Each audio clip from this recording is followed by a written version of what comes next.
मित्रों नमस्कार, मैं इसके राजीव। दरअसल में आज हम जिस मुद्दे के साथ आपके समक्ष उपस्थित हुए हैं वो सीधे तौर पर चीन से जुड़ा हुआ मुद्दा है। पिछले 3 दिनों से राष्ट्रीय या फिर अंतर्राष्ट्रीय सुर्खियों में चीन ही छाया हुआ है। भारत के 20 सैनिक चीन के साथ आप कह सकते हैं कि छद्म युद्ध में शहीद हुए, वीर गति को प्राप्त हुए। भारत ने भी बदला लिया और लगभग 43 सैनिक चीन के भी मारे गए, ऐसी जानकारी मिल रही है। लेकिन इन सब के बीच जो एक महत्वपूर्ण मुद्दा है वह यह है कि चीन को यह समझना पड़ेगा कि चीन अब भारत के सामने बहुत ज़्यादा, बहुत मायनों में बहुत ज़्यादा इम्पोर्टेंस नहीं रखता है।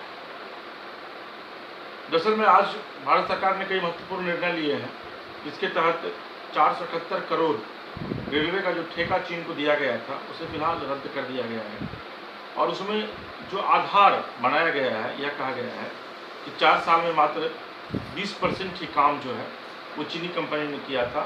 और भारत सरकार ने 216 में इस चीनी कंपनी को रेलवे लाइन सिग्नल सिस्टम का काम जो है वो सौंपा था, लेकिन धीमी गति के चलते भारत ने चीनी कंपनी का ये ठेका जो है आज वो रद्द कर दिया है।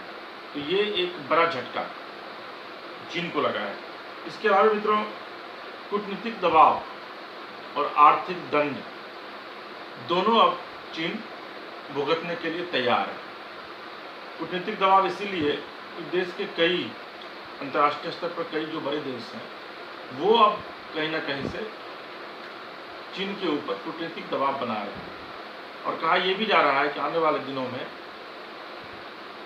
चीन और रूस के साथ जो मीटिंग होने वाली है उसमें भारत भी उस मीटिंग में पार्टिसिपेट करेगा और जो विदेश मंत्री जयशंकर हैं वो उस मीटिंग में वीडियो कॉन्फ्रेंसिंग के माध्यम से जुड़ेंगे। तो ये भी एक अच्छी खबर है। हालांकि इन सबके बीच एक और चीन के लिए अच्छी खबर नहीं है भारत की तरफ से कि भारत ने BSVL कंपनी जो टेलीफोन कंपनी है 4G सेवा में वो चीनी सामान का इस्तेमाल करती है, उसको विधिवत जो है वो अब रोक दिया गया है। तो ये भी चीन के लिए एक बड़ा झटका है। इसके अलावा चीन के मामले को लेकर के लगातार पूरे देश भर में प्रदर्शन हुए हैं। पटना में जाप के जो राष्ट्रीय अध्यक्ष हैं पूर्व सांसद पप्पू यादव विधिवत वो पटना की सड़कों पर निकले और चीन का जो बना हुआ सामान है उसका जो पोस्टर पटना में लगाया गया था उस पर जाकर के उन्होंने कालिख पोती है। यानी कि चीनी सामान का बहिष्कार करने का निर्णय जो है वो पूरे देश में लिया जा रहा है। और आप देखेंगे कि इन दिनों चाहे वो फेसबुक हो, व्हाट्सएप हो, इंस्टाग्राम हो, ट्विटर हो, हर जगह ये ट्रोल कर रहा है कि चीनी सामान का बहिष्कार करें। देखिए, अगर भारत चीन के लिए एक बहुत बड़ा बाजार है और अगर भारत के लोग चीन के सामान का बहिष्कार करेंगे तो आर्थिक रूप से चीन को भारी नुकसान होगा। और चूंकि 20 जवानों की शहादत के बाद हिंदुस्तान इतने गुस्से में है कि उन्होंने अब निर्णय लिया है कि वो चीन के सामान का बहिष्कार करेंगे। इसके अलावा राहुल गांधी ने आज प्रधानमंत्री नरेंद्र मोदी पर आरोप लगाते हुए यह कहा कि मोदी जी गलवान में शहीद हुए जवान पर क्यों आखिर चुप्पी साधे। कांग्रेस ने यह भी कहा है कि पिछले 2014 से लेकर के आज तक नरेंद्र मोदी के 6 साल के शासनकाल में 18 बार नरेंद्र मोदी चीन के राष्ट्रपति के साथ मिल चुके हैं। 5 बार खुद चीन की यात्रा पर गए हैं। आज तक कोई प्रधानमंत्री देश का इतनी बार यात्रा पर नहीं गया था, लेकिन उसके बावजूद जो है वो रिजल्ट 0 आया है। तो निश्चित तौर पर विपक्ष तंज कसेगा, विपक्ष का काम भी तंज कसना है। लेकिन सबके बीच आज मेजर रैंक के अधिकारियों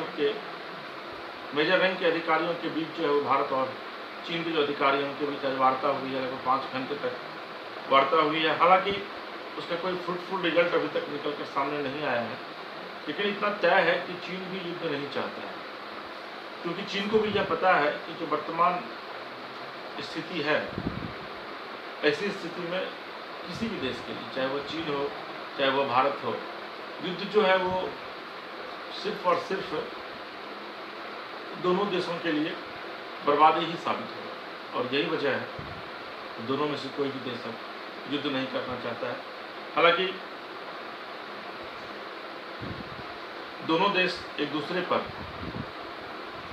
दबाव डाल रहे हैं, लेकिन उन दबावों के बीच भारत मजबूती के साथ खड़ा है और प्रधानमंत्री लगातार यह कह रहे हैं कि भारत किसी भी स्थिति से कभी भी निपटने के लिए तैयार है। तो मित्रों, चीन को अब आप ये कह सकते हैं कि चीन के जो अच्छे दिन थे वो अब खराब दिनों में तब्दील हो रहे हैं। पहले कोरोना संक्रमण से चीन जूझ रहा था, उसे लेकर अंतर्राष्ट्रीय स्तर पर चीन की अच्छी खासी बदनामी हुई, और उसके बाद अब भारत जो एक शांतिप्रिय मुल्क है, इसके साथ चीन ने जो हरकतें की हैं उसको लेकर अंतर्राष्ट्रीय स्तर पर चीन का शिक्षा ले जाता है। इसके अलावा मित्रों,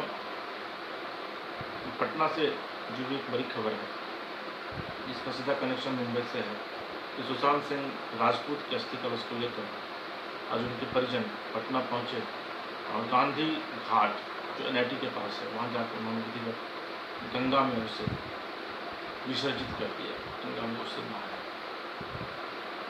काफ़ी गमगीन माहौल था, काफ़ी लोग वहाँ भी इकट्ठा थे जो अश्रुपूर्ण नेत्रों से सुशांत सिंह राजपूत को अंतिम विदाई दे रहे थे। हालांकि इस पूरी घटना में जो सुशांत सिंह राजपूत की गर्लफ्रेंड थी रिया, उससे आज घंटों मुंबई पुलिस ने पूछताछ की है, और जो यशराज जो फिल्म प्रोडक्शन है वहाँ भी उनसे भी पूछताछ की जा रही है कि आखिर किन किन फिल्मों का करार जो था सुशांत सिंह के साथ था और क्यों आखिर फिल्म के करार को रद्द किया गया। तो मुंबई पुलिस एक अच्छा कदम उठा रही है और सुशांत सिंह राजपूत के कातिलों तक पहुंचने की पूरी कोशिश कर रही है। हालांकि आज भी देश के कई हिस्सों में सुशांत सिंह राजपूत का मुद्दा गरमाया रहा। कई जगह पर कई फिल्म स्टार, डायरेक्टर और प्रोड्यूसर के पुतले दहन किए गए, लेकिन इन सबके बीच इतना तय है कि सुशांत सिंह राजपूत की इस आत्महत्या ने मुंबई फिल्म इंडस्ट्री पर कई सवाल जरूर खड़े कर दिए हैं, जिसका जवाब आने वाले दिनों में फिल्म इंडस्ट्री को देना होगा। मित्रों, ये कुछ बड़ी खबरें थी और इन खबरों के बीच आज 4 सैनिक जिन्होंने अपनी शहादत दी है, उनका पार्थिव शरीर आज शाम 5 बजे के करीब पटना एयरपोर्ट पहुंचा, जहां बिहार के मुख्यमंत्री नीतीश कुमार, उप मुख्यमंत्री सुशील मोदी सहित नेता प्रतिपक्ष तेजस्वी यादव मौजूद थे। उन्हें गार्ड सभी सैनिकों को इस शहादत को लेकर सभी लोग गमगीन थे, और उसके बाद यहाँ से फिर तमाम सैनिकों की शव को तिरंगे में लपेटकर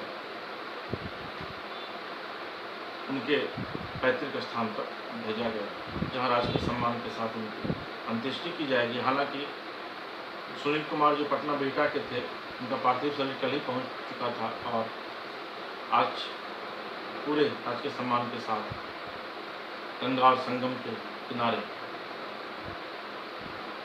उन्हें उनके बेटे ने मुखाग्नि दी।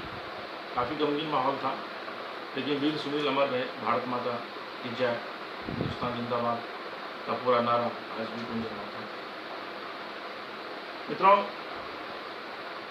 दरअसल में भारत इन दिनों 2 मोर्चों पर लड़ाई कर रहा है, एक कोरोना, दूसरा चीन, और आप तीसरा भी कह सकते हैं पाकिस्तान की तरफ से भी जो छिटपुट जो घटनाएं हैं वो बॉर्डर के इलाकों में की जा रही है। हालांकि वहाँ पे भारतीय सेना डटी हुई है, लेकिन चीन की घटना ने निश्चित तौर पर हम तमाम भारतीयों को झकझोर कर हिला कर रख दिया है, और आने वाले दिनों में भारत इसका माकूल जवाब जो है चीन को देगा।